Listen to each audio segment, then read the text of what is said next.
호세아서 네 번째 말씀으로 호세아 말씀을 마무리하려고 합니다. 좀 더 많이 나눴으면 좋겠는데 그럴 수 없어서 마무리하려고 하는데요. 네 번의 말씀, 우리 주제에 관련된 말씀으로 힘써 여호와를 알라라는 말씀을 나눴고, 우리는 하나님의 자녀입니다. 또 묵은 땅을 갈아 엎어라라는 말씀을 했고, 오늘 마지막으로 여호와께도 돌아오라라는 말씀으로 함께 나누려고 합니다. 우리가 이제 호세아서 하면은 사랑의 선지자라고 많이 알고 있습니다. 호세아는 고멜이라고 하는 그 장녀를 데려다가 자기 부인으로 삼고 가정을 이루어서 메시지를 전하는 아주 특별한 방법의 사역을 하나님의 도움을 받고 해서 그런 굉장히 사랑의 선지자라고 이렇게 이름을 붙여 놓았는데, 사실 호세아서를 읽어보다 보면 하나님의 사랑이 어디서 느껴지는가, 하나님이 이를 얼마큼 사랑하는가, 이걸 보려고 하면 사실 쉽지 않습니다. 호세아서를 보면 굉장히 하나님의 그 심판과 진노와 이스라엘 민족에 대한, 특히 북이스라엘 민족을 향한 하나님의 그들의 죄악에 대한 하나님의 진노와 심지어는 분개하심이 드러날 만큼 굉장히 그런 말씀이 많고, 사실 그 안에서 어떤 하나님의 사랑과 호의와 우리를 향한 하나님의 마음을, 따뜻한 마음을 느끼기가 쉽지 않을 만큼 오히려 호세아서에 그런 말씀들이 참 많이 있습니다. 단적인 예로 호세아 4장 6절과 7절에 보면 이렇게 말씀합니다. 내 백성이 지식이 없으므로 망하는도다. 내가 지식을 버렸으니 나도 너를 버려 내 제사장이 되지 못하게 할 것이요, 내가 내 하나님의 율법을 잊었으니 나도 내 자녀들을 잊어버리라. 심지어 그들은 번성할수록 내게 범죄하니 내가 그들의 영화를 변하여 욕이 되게 할 것이다. 당신들 지금 북이스라엘이 여로와 미세의 통치하여서 어마어마하게 잘 살고 있다고 하는데, 여러분의 그 영화를 변해서 욕이 되게 할 것이다. 치욕스럽게 할 것이다. 그런 말씀을 하나님께서 하십니다. 물론 호세아서를 읽어보다 보면 중간에 간간히 이렇게 소망의 메시지가 중간에 나와 있는 것을 볼 수 있습니다. 다 망한다고 선포하시면서도 한 번씩 소망의 말씀을 들려주세요. 그런데 문제는 이 책망과 심판의 메시지가 선포되다가 갑자기 소망과 그리고 구원의 메시지를 선포하고 있는데, 이 맥락이 잘 맞지 않아요. 그래서 소망은, 심판은 왜 심판이고 소망은 왜 소망을 주는지가 잘 알기가 어렵습니다. 우리가 지난 두 번째 주에도, 지난 주에도 그런 말씀을 나누었는데, 그 구원의 메시지가 바로 앞에서 선포한 심판의 메시지와 어떻게 구분되는지 잘 알지 못하는 거예요. 누구를 향한 심판인지, 누구를 향한 구원인지. 저 사람들은 내가 이제 심판하지만 너는 내가 살려줄 거야, 뭐 이런 메시지라고 생각하고 그 본문을 아무리 뒤집어 다시 찾고 다시 연구를 하고 공부를 해도 뚜렷하게 구분되지 않는 게 사실 호세아서를 보면서 느끼는 느낌이었습니다. 그래서 우리는 보통 보면서 이제 좋은 말씀들만 이제 기억하려고 합니다.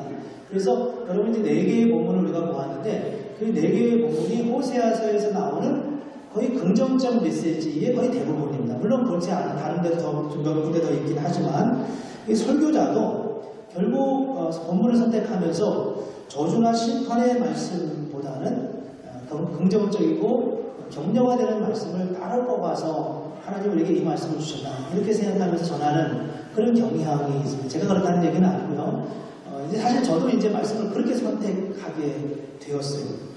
그래서 우리가 이제 이 말씀을 우리가 어떻게 봐야 되는지를 이제 우리가 고민을 하면서 함께 오늘 말씀을 나누려고 하는데, 이 말씀을 우리가 어떻게 이해할까? 호세아서의 거의 전체를 다 덮고 있는 심판과 이 책망의 메시지 사이에 담겨져 있는 구원과 소망의 메시지를 어떻게 연결해야 되냐는 겁니다.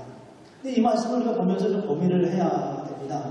우리가 그냥 좋은 말씀만 기억을 하는데, 사실은 그 좋은 말씀들, 긍정적이고 우리에게 위로를 주는 말씀들이 사실은 그 심판과 심지어는 저주에 가까운 그런 말씀 위에 놓여져 있다는 겁니다.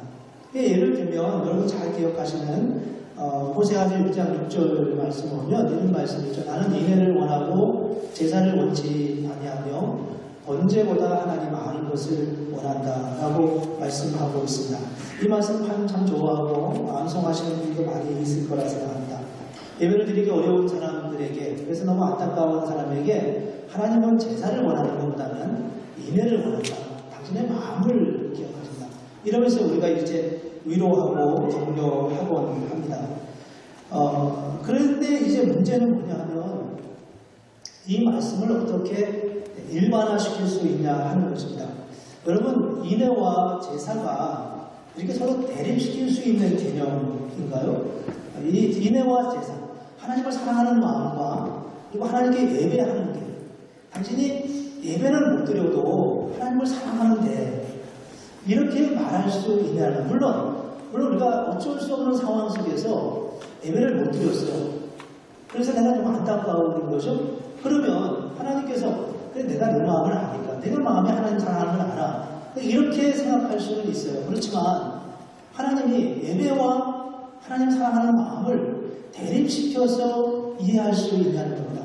예를 들면 이런 겁니다. 보통 이제 가정사역을 하시는 분들이 가정과 교회를 비교하죠. 가정이 중요합니다. 심지어는 교회보다 가정이 더 우선이고 더 중요하다. 이런 이야기를 하면서 뭐라고 말하냐면, 하나님은 교회보다 가정을 먼저 세우셨다. 먼저 창조하셨다. 아담과 하와를 만드시고 바로 가정이 이제 만들어지지 않습니까? 하나님이 주례를 하셔서 아담과 하와를 이렇게 짝을 지어 주시는데 가정을 먼저 했다. 이렇게 말하곤 하죠. 근데 그 말을 가만히 들다 보면 저는 이제 좀 불편한 마음이 그런 말을 들을 때 들어요. 왜냐하면 왜 하필이면 꼭 교회와 가정을 싸움을 시키냐는 겁니다. 그렇잖아요? 그 가정을 좀 경쟁을 시키는, 어느 게 더 중요하냐, 이런 경쟁을 시키는 것입니다. 가정이 더 중요하냐 아니면 교회가 더 중요하냐를 논해야 할 때가 물론 있습니다. 예를 들면 가정을 돌보지 않고 교회만 와서 이렇게 교회 생활만 즐거워하고 가정이 어떻게 됐든 상관없는 그런 사람들이 있다면 그럼 가정이 중요하다, 교회만 중요한 게 아니다, 이렇게 말할 수 있죠. 그러나 일반적으로 우리가 믿음을 가지고 하나님 앞에 나아가서 믿음 생활을 하고 흔히 교회에 나가서 말씀을 듣고 성도들과 교제를 하고 또 옆에 함께 믿음 생활하는 우리 집사님들이나 다른 성도들의 모습을 보면서 나도 모르게 가정적이지 않았던 남자가 더 가정적이고 내 아내, 내 배우자의 아픔과 또 그 어려운 형편을 더 잘 살펴서 전에는 하지 않던 말도 하고요. 얼마나 오늘 힘들었어, 얼마나 오늘 요즘 힘들어, 이렇게 말도 할 줄 알고, 옛날에 뻣뻣했던 남자들이 이제 예수를 믿으면서 제법 그런 말을 할 줄 아는 사람으로 바뀌어져 가는 거죠. 그렇게 바뀌어져 가고 있으죠. 그렇죠? 네. 그게 예수를 믿는 당연한 현상이라는 거예요.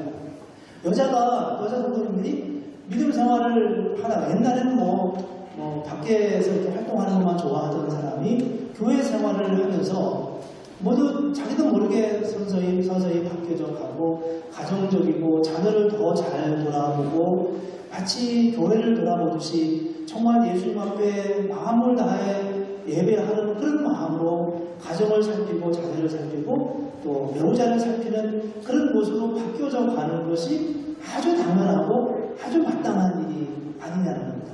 그러니까 가정에 어려움이 있을 때 우리도 같이 기도하자, 더 예배드리면 열심히 하자, 이렇게 말할 수 있어야 되는 거예요. 근데 교회 예배보다 가정의 중에 가정으로 돌아가, 이렇게 말할 수밖에 없는 것은 몇 가지 문제가 있는데, 그 중에 하나는 교회가 교회로서의 기능을 충분히 하지 못하고 있다는 것을 그냥 우리 입으로 고백해버리는 거예요. 근데 교회는 그런 기능이 없다, 그런 능력이 없다고 말해버리는 거죠. 근데 이렇게 가정과 교회를 분쟁을 지키고 싸움을 만들어 가는 겁니다. 오늘 본문에 보면 예수님께서 마치 그렇게 우리에게 말씀하시는 것처럼 느껴져요. 나는 인애를 원하고 제사를 원하지 않는다. 나는 여러분들의 사랑을 원하지, 여러분들의 중심을 원하지, 여기 와서 예배드리고 제물을 바치고 그 자체에 나는 그걸 원하는 건 아니다. 이렇게 이제 하나님이 말씀하고 있습니다. 그렇다면 왜 하나님께서 호세아 선지자를 통해서 이렇게 말씀을 하실까요? 제사는 필요 없어. 그보다 더 중요한 것은 하나님을 마음으로부터 사랑하고 하나님께서 어떤 분이신지를 아는 것이 더 중요하다라고 말씀하고 있는 것입니까? 우리는 어떻게 하나님을 알아갈 수 있나요? 우리는 어떻게 하나님의 마음을 알 수 있습니까? 그건 바로 예배가 아니겠어요? 그건 바로 제사가 아니겠습니까? 죄물을 주님 앞에 번제로 불태워 드리면서 원래는 내가 그렇게 불태워줘야 될 존재인데 이 동물이, 이 짐승이 나를 대신에 태움을 당함으로 내 죄를 용서받는, 이게 말이 안 되는 거잖아요. 내가 100불을 빚을 졌으면 100불을 갚아야 되는데 나는 100불어치를 빚을 졌는데 사실은 10불어치밖에 안 되는 제물을 하나님 앞에 드리는 거예요. 물론 불태워드리지만 이게 말이 안 되는 거죠. 그럼에도 불구하고 주님께서 그것을 통해서 나의 죄를 용서하셨다고 선언하시는 거예요. 이게 신비로운 일이죠. 나중에는 그 동물이, 그 짐승이 뭘 의미하냐 하면 바로 예수 그리스도를 의미한다고 이제 구약시대 성도들도 조금씩 영적으로 깨우는 사람들은 알기 시작합니다. 예수님이 우리를 위해 십자가에 그렇게 번제처럼 불태워 십자가에 달려 죽으셨어요. 피 한 방울도 다 남김없이 다 흘리시면서 그렇게 죽으셨어요. 내가 뭔데? 내가 뭔데 나를 위해서 하나님의 아들 예수 그리스도께서 그렇게 죽을 수 있냐는 겁니다. 이걸 우리가 어디서 느끼게 됩니까? 이걸 우리가 어디서 알게 됩니까? 이건 바로 예배 현장이 아니면 알 수 없는 하나님의 사랑이고 하나님의 은총이라는 겁니다.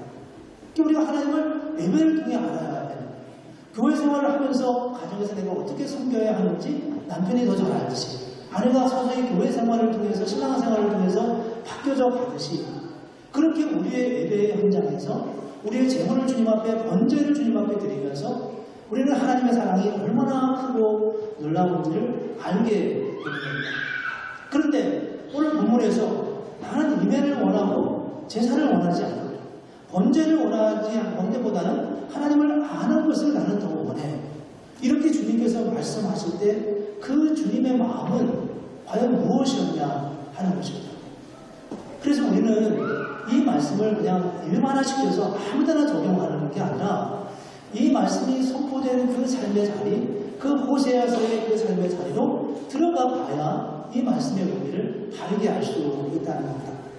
몇 절 더 넘어가면 호세아서 6장 9절에 보면 이런 말씀이 있습니다. 강도 때가 사람을 기다린 같이 제사장의 무리가 세겜 길에서 살인하니 그들이 사악을 행하려 합니다. 이게 도대체 무슨 말입니까? 제사장의 무리가 세겜 길에, 세겜이라고 하는 그 유명한 도시에서 사람들을 기다렸다가 그들에게 살인을 했다는 겁니다. 이게 두 가지 정도의 해석이 있어요. 하나는 이 북이스라엘이지 않습니까? 이 북이스라엘은 남유다의 예루살렘이 있고, 남유다가 더 정통성 있는 그런 민족인데, 이 갈라서가지고 북이스라엘을 만들어 놓고 있었는데, 북이스라엘에 있는 사람, 제사장과 그 레위 사람들이 일부가 이제 다 남쪽으로 넘어왔어요. 왜냐하면 예루살렘 성전이 있으니까. 근데 여전히 거기서 제사장 하는 사람들도 물론 있었죠. 근데 그 북이스라엘에 있는 이스라엘 사람들 중에는 그래도 나는 예루살렘에 가서 예배드려야지. 그게 참 예배지. 이렇게 생각하면서 예루살렘으로 내려가고 있는 그 길목이 바로 세겜이라고 하는 도시를 통과하게 된다는 겁니다. 그렇게 되는데 그것을 뭔데 못 봐주고 있는 제사장 무리들이 그들을 죽였다는 거예요. 상상이 갑니까 이게? 어떻게 그럴 수가 있겠어요? 물리적으로 실제 죽였다고 생각하는 사람도 있고 또 다르게 보면 살인의 버금가는 살인 못지 않은 그런 행위를 실제로 제사장들이 행했던 것도 볼 수 있죠. 예를 들면 이 당시 예수님 당시 이스라엘 사람들은 로마의 그 지배하에 있었기 때문에 로마에 바쳐야 할 세금으로 늘 버거워서 힘겹게 살아가고 있는데 그들이 그나마 그래도 하나님을 향한 믿음을 가지고 1년에 한 번 혹은 3번씩 예루살렘에 가서 제사를 지냅니다. 양을 잘 키워가지고 그 양을 어깨에 메고 예루살렘까지 가는데 가면 거기서 사람들이 그 양을 조사를 하는 거예요. 뭐 흠결이 있거나 잘 목욕을 안 시켰거나 아니면 어디 상처가 있으면 그다 불합격을 지키고 자기들이 기르고 자기들이 만들어 놓은 그 양을 따로 구입해서 외부 제사를 지내도록 그렇게 강제로 하는 거죠. 그럼 그 양값이 쌌겠습니까? 비쌌겠습니까? 제사장들이 자기들이 거느리고 있는 목자들을 다 고용해서 양을 키우고 그런 어마어마한 값으로 팔아서 사게 해가지고 그것을 이제 바치게 하는 거죠. 이런 악한 행위를 하고 있는 이 이스라엘 민족의 지도자들을 보면서 하나님께서 이렇게 말씀합니다. 나는 은혜를 원하고 제사를 원치 않다. 나는 그런 제사를 원하지 않아. 나는 그런 제사를 받고 싶지 않아. 이렇게 말씀하죠. 이사야서 1장에 보면 같은 맥락에서 이런 말씀을 합니다. 정말 저는 이 말씀 볼 때마다 마음이 찡하게 하나님의 마음이 느껴질 만큼 그런데 이렇게 하나님께서 이사야 선지자를 통해서 말씀하시죠. 여호와께서 말씀하시되 너희의 무수한 재물이 내게 무엇이 유익하나 나는 순양의 번제와 살진 짐승의 기름에 배불렀고 나는 수송아지나 어린 양이나 순염소의 피를 기뻐하지 아니한다. 너희가 내 앞에 보이러 오니 이것을 누가 너희에게 요구하였느냐. 너희가 내 마당만 밟을 뿐이다. 하나님이 이렇게 말씀하십니다. 나는 순양의 번제와 살진 짐승의 기름에 배불렀고 나는 너희의 피를 더 이상 기뻐하지 않는다. 이렇게 말씀하는 하나님의 마음이 과연 어디에 있냐는 겁니다. 정말 진동하는 그 피냄새에 하나님의 진정이 쳤어. 그렇게 말씀하는 거죠. 당장 쓸어버려도 시원찮은 민족이었습니다. 그러면서 하나님께서 너희가 내 마당만 밟을 뿐이라고 말씀하고 있는 거예요. 오늘 본문을 다시 한번 6장 6절을 볼까요? 나는 이내를 원하고 제사를 원치 아니하며 번제보다 하나님 아는 것을 원한다. 라는 말씀은 바로 이런 맥락을 이해하지 못하면 충분히 본문을 이해하기가 어렵습니다. 이 말씀은 아주 어떤 면에서 극한 상황에서 하나님이 당신의 마음을 절제하시는 쏟아내신 그런 마음을 말씀합니다. 본래 하나님의 사랑을 알게 되면 바르게 예배하는 것이 합당한 일이고 바른 예배를 통해 하나님을 알아가는 게 너무나 당연한 일입니다. 하나님께 번제를 드리면서 동물이 이렇게 나를 위해 완전히 태워지듯이 그렇게 하나님께서 내 죄를 용서하셨음을 확인하는 예식이 바로 번제의 예식입니다. 그리고 장차는 그분의 아들 예수 그리스도께서 십자가에 죽으셔서 당신 자신의 생명을 다 내주심으로써 우리의 죄를 용서하시고 공의히 여기신 것이 바로 번제의 사건입니다. 그러니 제사가 없이 예배가 없이 번제로 완전히 태워짐을 보지 않으면서 우리가 어떻게 하나님을 알 수 있겠습니까? 그러나 주님께서 우리에게 그렇게 말씀하면 나는 번제보다는 너의 마음을 원한다. 인애를 더 원한다. 라고 말씀하는 것은 무슨 말씀이겠어요? 더 이상 나한테 오지 마.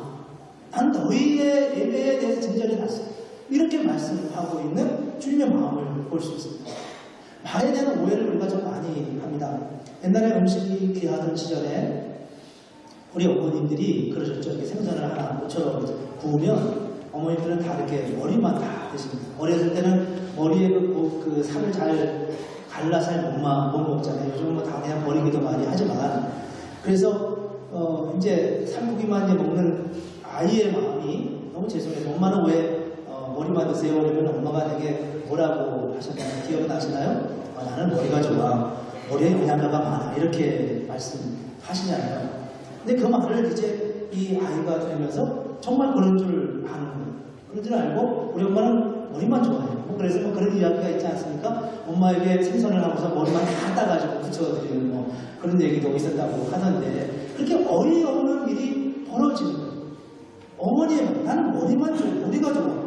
살코기는 더 먹어. 넌 빨리 잘 먹어서 키도 크고 열심히 공부해서 훌륭한 사람이 되야지. 엄마는 그거면 돼. 엄마는 머리가 좋거든. 이렇게 말씀할 때 마치 그것이 하나님 어머니의 진짜 말인 것처럼 생각한다는 겁니다. 하나님에 대해서 우리가 생각할 때 나는 인애를 원하고 제사를 원치 않아. 예배드리는 걸 나는 원하지 않아. 너의 마음이면 돼.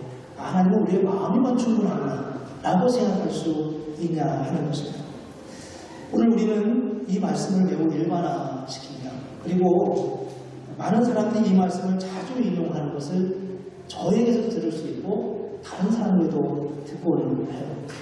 우리가 이 말씀을 자주 인용하는 이유는 뭡니까? 그걸 일반화해서 우리가 듣고 있다는 거예요. 마치 그게 당연한 것처럼 생각하고 있다는 거예요. 우리 어머니는 생선 먹는 건 좋아하셔. 아무런 생각 없이 마치 정말 그렇듯이 그렇게 이해했듯이 이야기하는 게 이 말씀을 인용하는 우리의 마음속에 담겨져 있는 거예요. 하나님이 그렇게 말씀하실 만큼 그럴 수밖에 없는 상황에 놓여있는 하나님의 마음을 이해하지 못하고 이 말씀을 우리가 어떻게 이해할 수 있겠습니까? 난 더 이상 너희들의 예배를 받고 싶지 않아. 더 이상 내 앞에 제발 오지. 나는 그 피냄새에 진동했어. 이 아픈 말씀을 우리가 어떻게 들어야 하겠어요? 예배 없이 삶이 변화될 수 있겠습니까? 기도하지 않는 성도가 하나님을 더 깊이 알 수 있겠습니까? 말씀을 읽고 묵상하지 않는 성도가 어떻게 하나님의 행하시는 역사와 능력을 알아갈 수 있겠습니까? 오늘 호세아를 읽는 성도가 이 말씀을 보면서 그런 생각을 합니다. 말씀 속에 간간히 들어있는 그 소망의 메시지가 있는데 사실은 그 소망의 메시지만을 취하기는 너무 마음이 아파요. 도대체 뭐지? 하나님의 마음이 뭐지? 그리고 그 말씀 안에 들어가기 시작했습니다. 그럼 그 말씀 속에서 이런 마음을 깨닫기 시작합니다. 나는 은혜를 원하고 제사를 원하지 않는다. 번제보다는 하나님 아는 것을 더 원한다. 라는 말씀을 들으면서 이 말씀이 그냥 우리에게 일반화시키는 그런 말씀이 아니라 이게 사실은 하나님의 굉장히 아픈 말씀이구나. 이게 누구에게나 그냥 너 예배 안 드려도 돼. 마음이면 돼. 이렇게 말할 수 있는 근거가 아니라 사실 이 말씀은 하나님의 아픈 마음을 드러내는 것이구나 라고 하는 것을 느끼면서 그 말씀 앞에 우리의 추하고 연약한 모습을 깨닫기 시작합니다. 그리고 우리가 이제 그런 아픔을 갖는 거죠. 하나님 어쩌면 좋습니다. 이게 나를 향한 말씀 같은데 이게 나를 향하여 주는 말씀 같은데 이 말씀을 내가 어떻게 해야 하겠습니까? 호세아 5장 7절에 보면 이런 말씀이 있습니다. 여호와께 정조를 지키지 아니하고 사생활을 낳았으며 라고 말합니다. 여러분 혹시 점집에 가보신 분들 계신가요? 혹시 사주를 보신 분이 있습니까? 중국집에 가서 꽃의 부케를 보시면서 오늘 운세가 좋다 라고 한 번쯤 견눈질을 해본 적이 있으십니까? 볼 수는 있겠지만 우리가 정말 얼마만큼 하나님 앞에 믿음으로 서 있고 여호와께 정조를 지키지 아니하고 사생활을 낳았습니다. 돌아보니 내가 정말 정조를 지키지 않은 성도였어요. 어쩔 줄 몰라. 어찌하면 좋겠습니까? 오늘 호세아의 말씀이 바로 나에게 주신 말씀인 것을 부정하기가 어려웠습니다. 호세아 5장 5절에 보면 이렇게 말씀합니다. 이스라엘의 교만이 그 얼굴에 드러난다. 이스라엘의 교만이 그 얼굴에 드러난다. 여러분 자기 얼굴은 잘 모르지만 남의 얼굴을 보면 그 표정을 통해서 우리는 그분의 성품과 성격을 다 웬만큼 가늠하게 됩니다. 그는 우리의 얼굴이 우리는 부정할지 몰라도 이스라엘의 교만이 그 얼굴에 드러났어요. 이제까지는 알지 못했는데 이제까지는 의식하지 못하고 살아갔는데 어느덧 내가 부정할 수 없을 만큼 내 얼굴에 내 믿음과 내 고백과 내 삶의 그 안에 다 담겨져 있는 거예요. 누구도 숨길 수 없어요. 사람들은 모를지 몰라도 하나님 앞에서 나의 그런 부끄러운 모습을 숨길 수가 없어요. 여기에 이르게 되었습니다. 호세아서를 보면서 그런 느낌을 갖게 됐어요. 이게 바로 그것이었구나. 좋은 말씀만 내가 취하는 게 아니라 마치 좋은 말씀만 내게 주신 것처럼 느끼는 게 아니라 사실은 부정적이고 책망하고 심판의 메시지가 나를 향한 말씀이구나 라고 느껴지는 그 순간 거기까지 우리가 가야 그 말씀을 바르게 읽는 것 아니겠습니까?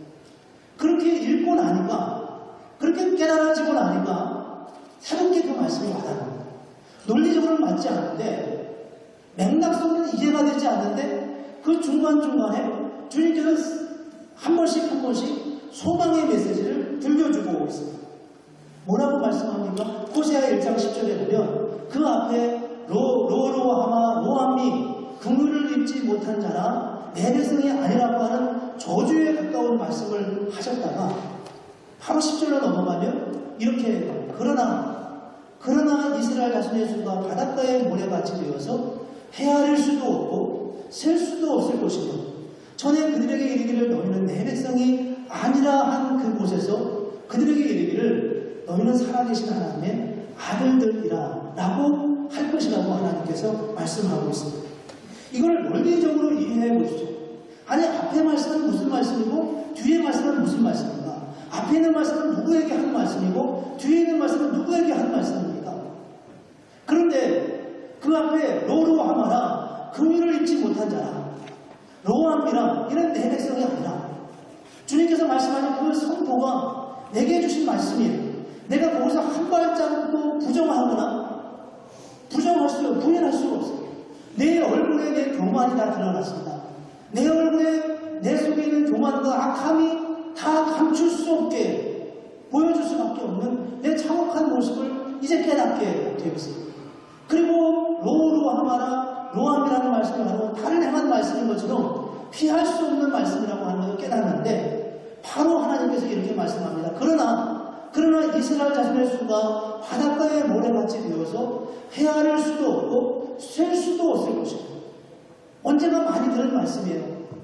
창세기 12장에 하나님이 아브라함을 부르시면서 아브라함에게 그를 밖에 한밤중에 밖으로 내어보내면서 끌어오자. 이리 와봐. 하늘의 별을 봐라. 바닷가의 모래를 보라 라고 말씀하면서 내가 너의 후손을 바닷가의 모래처럼 하늘의 별처럼 많아지게 할 것이라고 그렇게 선언하고 약속하셨던 그 말씀이 기억나면서 하나님께서 이렇게 허물 많은 나의 죄를 이렇게 사랑하시고 나를 공의히 여기셨구나라는 사실을 비로소 알게 돼요. 그 이전의 말씀이 심판의 말씀이 나를 향하여 주시는 말씀으로 내가 깨달아지고 느껴지기 전에 그 다음 말씀은 우리에게 온전하게 나를 향한 주의 말씀으로 논리적으로 받아들이는 것은 심히 어려움을 우리가 알게 돼요. 이 말씀을 보면서 우리가 어떤 느낌을 가질까요? 얼마나 놀라운지 이 말씀이 나를 두고 하신 말씀입니까? 방금 그렇게 외쳤던 그 심판의 말씀을 방금 보았는데 주님께서 주신 이 헤아릴 수 없는 너희는 내 백성이 아니라 한 그곳에서 그들에게 이르기를 너희는 살아계신 하나님의 아들이라 할 것이라 이 말씀을 보면서 이 말씀을 나 같은 죄인에게도 적용할 수 있을까? 성경을 보고 또 봅니다. 너희가 내 백성이 아니라 한 그곳에서 너희가 내 백성이 아니라 한 그곳에서 이게 무슨 말씀입니까? 너희가 그래 그 앞에 있는 로암이랑 내 백성이 아니라고 하는 말씀을 깨닫는 바로 그 자리에서 바로 그 순간 주님께서 우리에게 뭐라고 말씀하시냐면 너희는 살아계신 하나님의 아들이다 라고 말씀하신다는 거예요. 너희는 내 백성이 아니야. 로암이라고 하는 말씀이 내게 주시는 말씀으로 느껴지는 바로 그 시점에서 바로 그 타이밍에서 주님께서 우리에게 너는 내 백성이야. 내가 사랑하는 내 아들이라고 말씀하고 있습니다. 주님 이 말씀이 저에게 주시는 말씀인가요? 주님 이 말씀을 제가 저에게 주시는 말씀으로 믿고 받아들여도 됩니까? 나의 허물이 밝은 빛 앞에 펼쳐지듯이 그렇게 드러나서 부끄럽고 감추고 싶고 어찌할 바를 모르고 그래서 나의 교만이 내 얼굴에 다 드러내서 굳이 내가 변명하지 않아도 다 사람들이 나를 아는데 내가 변명하지 않아도 다 내가 어떤 인간인지 다 아는데 그 부끄러움을 보면서 하나님 앞에 주님 이 말씀을 나에게 주시는 말씀으로 내가 받아도 되겠습니까? 라고 주님 앞에 기도하면서 나아가는 그런 믿음의 고백과 결단을 주님께서 우리에게 원하시지 않겠습니까? 주님께서 우리를 용서하셨다고 말씀합니다. 주님께서 나를 향해 너는 내 백성이 아니야 라고 깨닫는 그 자리에서 나를 다시 나는 하나님의 자녀라고 인정주셨습니다. 내 죄를 깨닫는 순간 내가 구원받을 수 없는 존재라고 느끼는 그 순간 그 시점에서 주님은 우리를 당신의 사랑하는 자녀라고 말씀하고 있습니다. 이게 바로 하나님의 마음이었습니다. 오늘 말씀의 비유들이 너무 앞에 끼는데 이제 그러고 나서 우리는 14장을 비로소 읽을 수 있습니다. 14장에 보면은 오늘 우리에게 여러 가지 말씀을 하십니다. 너희는 아수르의 구원을 의지하지 말며 말을 타지 않으며 우리 손으로 만든 것을 향하여 너희는 우리의 신이라 하지 아니할 것이다 라고 말합니다. 군사력을 의지하지도 않고 외교적 능력을 의지하지도 않고 오직 하나님만을 의지하겠다고 말씀합니다. 1절과 2절에 이렇게 말합니다. 이스라엘아 내 하나님 여호와께로 돌아오라. 너는 말씀을 가지고 여호와께로 돌아오라. 4절 내가 그들의 반역을 고치고 기쁘게 그들을 사랑하리니 나의 진노가 그에게서 떠났습니다.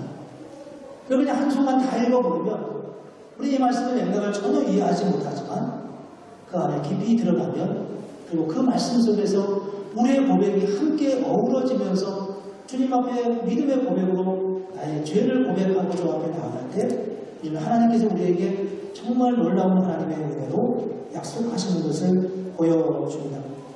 5절부터 7절에 보면 하나님께서 그들을 어떻게 하실 것인지에 대하여 말씀합니다. 6절에 특별히 그의 가지는 퍼지며 라는 말씀이 나옵니다.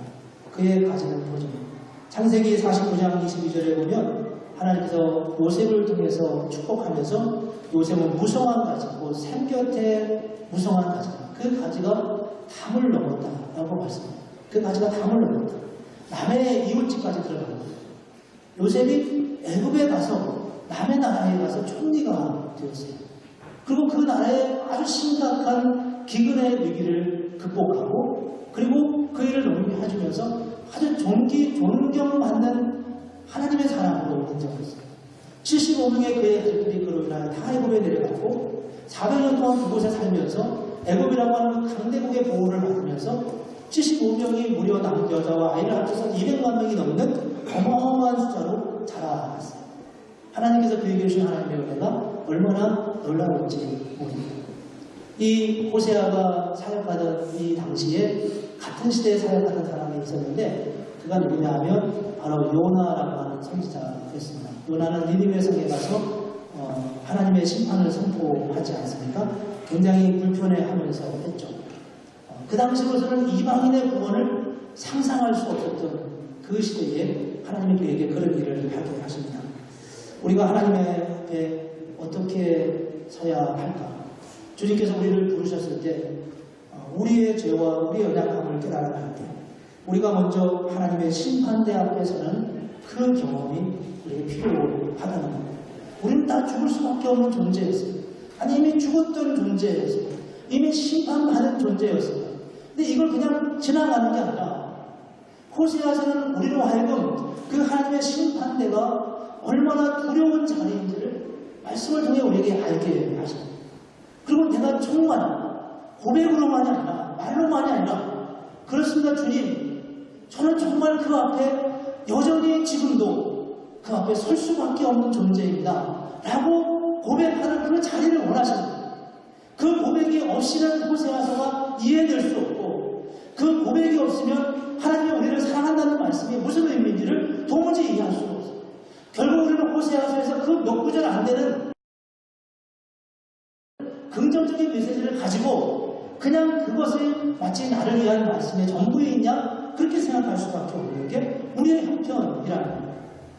찬송 중에 이런 찬송이 있습니다.